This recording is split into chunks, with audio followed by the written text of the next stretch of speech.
Chers zèbres, chers non-zèbres, aujourd'hui je vous parle de Columbo et surtout la manière dont les épisodes de Columbo se déroulent. Pourquoi je vous parle de ça? Parce que j'ai remarqué que lorsque on écoute des podcasts ou on regarde des vidéos, on a envie de savoir tout de suite la réponse à la question qu'on a posée et qu'on a tapé sur Google et qu'on a trouvé directement sur YouTube ou le moteur de recherche que vous utilisez habituellement. Pourquoi je vous parle de ça? Tout simplement parce que je me suis rendu compte que pour moi, en tout cas, je ne sais pas pour vous, mais pour moi, c'est très frustrant de devoir attendre 15 minutes avant d'avoir la réponse à ma question.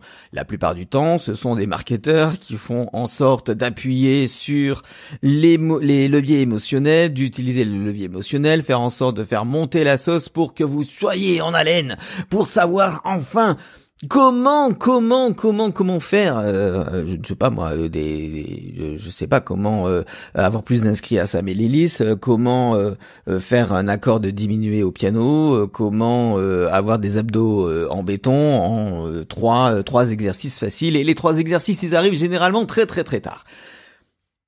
Je pense que, en tout cas, moi, je fais partie de cette catégorie qui n'aime pas attendre, qui a besoin d'avoir tout de suite l'information, quitte à être développée par la suite. Et je me suis dit, mais en fait, c'est pour ça que j'aime bien Columbo, en fait.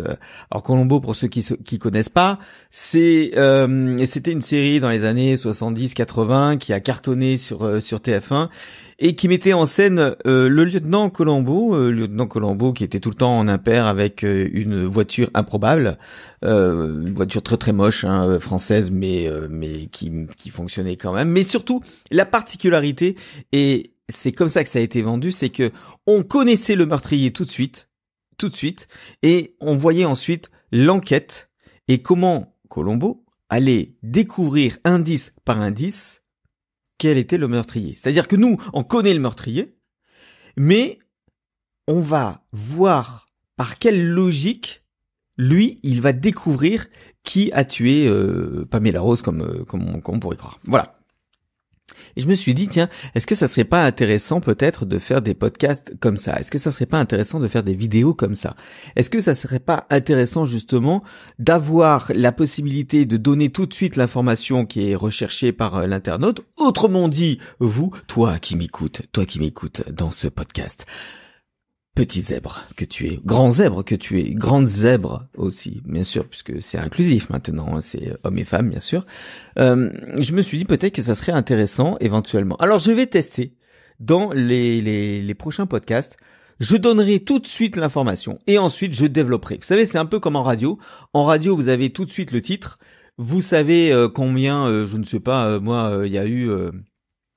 combien il y a eu de manifestants lors de la dernière grève, par exemple, hein, ou alors lors de la dernière manifestation. Et ensuite, il y a un espèce de développement. Plutôt que de vous expliquer comment ça s'est passé, d'abord, dans un premier temps, qu'il y a eu quelques personnes au départ et que le cortège a été rejoint par d'autres personnes et que petit à petit, ça a grandi. Oh, c'est bon, on a compris. Au final, il y en avait combien? Eh ben, au final, il faut attendre 15 minutes la plupart du temps. Dans pas mal de podcasts, c'est comme ça. 15 minutes pour savoir ce qui s'est passé et pour savoir combien il y a eu de personnes. Je vais essayer. J'ai pas dit que c'était ça qu'il fallait faire, hein, mais en tout cas, moi, je voudrais tester ça. Je voudrais tester cette façon qu'il y a de donner tout de suite la réponse et ensuite, peut-être éventuellement d'expliquer comment je suis arrivé à ça, d'expliquer pourquoi j'en parle, d'expliquer aussi éventuellement les leviers émotionnels, ce qui s'est passé, comment j'ai pu découvrir alors que j'avais testé d'autres choses, etc. Je pense que c'est quelque chose qui peut être intéressant à tester. Je ne sais pas ce que vous en pensez, mais en tout cas voilà. Donc comment j'ai fait? Aujourd'hui, je vous ai dit, je vais vous parler de Columbo et surtout de la nouvelle façon de faire des podcasts et surtout la nouvelle façon que je vais tester pour vous intéresser à ce podcast. Je sais pas si je l'ai dit comme ça, je suis pas sûr, mais en tout cas, c'est comme ça que ça va se passer maintenant. C'est-à-dire que je vous donnerai tout de suite l'information. Par exemple, voilà.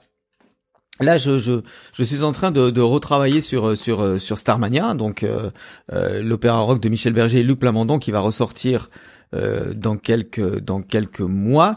Nous sommes en janvier 2020 et ça sera en octobre 2020. Si vous écoutez ce podcast au-delà de ça, écoutez, l'exemple est foireux. Mais en tout cas, pour vous dire que par exemple là, je vais certainement reparler de Starmania. Starmania est pour moi un opéra rock qui est très très moderne, qui a toujours été très moderne et qui parle encore plus qu'avant de notre monde moderne. Voilà. Ça sera l'objet de ce podcast et je dirais dans ce podcast, je vous parle de Starmania et surtout comment je pense que Starmania est d'une modernité sans nom et comment je vais vous démontrer ça tout simplement en prenant chanson par chanson et faisant une explication de texte. Ben voilà, là c'est clair. Là c'est clair, on va savoir ça. Et je vais tout de suite en parler, sans avoir à dire oui, donc ça a été créé dans les années 70. Non, c'est pas grave, c'est d'abord je donne ça et petit à petit je donnerai des bribes. Parce que je pense que toutes les personnes qui me suivent sont des gens... il faut aller très vite, C'est-à-dire ils comprennent très très vite où je veux en venir. C'est pas la peine d'essayer d'introduire le sujet, d'essayer de prendre du temps, d'essayer de...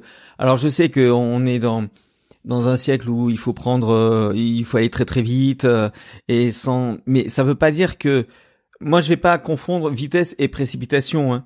Je vais vous expliquer vraiment les choses, mais tout de suite il y aura les astuces et petit à petit je me permettrai de développer, de faire en sorte de faire comprendre comment je suis arrivé à ces astuces. Par exemple, voilà, si vous cherchez sur Internet comment, bon, je dis n'importe quoi, hein, mais comment nettoyer une poêle brûlée, je vais pas vous dire. Beaucoup de gens veulent savoir comment il faut nettoyer une poêle brûlée. Ils ont tout essayé, pourtant ça marche pas. Ils ont essayé avec des produits classiques vaisselle, ça marche pas. Et voici comment vous allez faire. Mais pour ça, il va falloir... Non, je dirais tout de suite. Pour nettoyer une poêle brûlée, il suffit d'avoir du vinaigre d'alcool, ou vinaigre blanc, du bicarbonate de soude et de faire une mixture que vous allez mettre dans la poêle, que vous allez faire chauffer et qui va permettre de dissoudre tout ce gras. Voilà. Et ensuite, je dirais, voilà comment ça va se passer. Vous allez prendre du vinaigre blanc, vous allez le mettre dans un verre, vous allez prendre, un verre de vinaigre blanc, vous allez prendre 2 cuillères à soupe de bicarbonate de soude et voilà. Et vous allez mélanger tout. Et je pense, en tout cas, je sais pas, peut-être que je vais me planter, hein. Mais je pense que ça devrait permettre de vous garder un peu plus à l'écoute parce que justement je ne vais pas vous faire languir puisqu'on dit allez dépêche-toi, vas-y dis-nous les astuces. Peut-être que c'est un tort. Je vais tester, je ne sais pas ce que vous en pensez, vous allez me dire ce que vous en pensez dans les commentaires juste en dessous et puis moi je vous retrouve très bientôt et pour un prochain podcast. D'ici là, prenez soin de vous et surtout n'oubliez pas de vous abonner si ce n'est pas fait. À bientôt, ciao.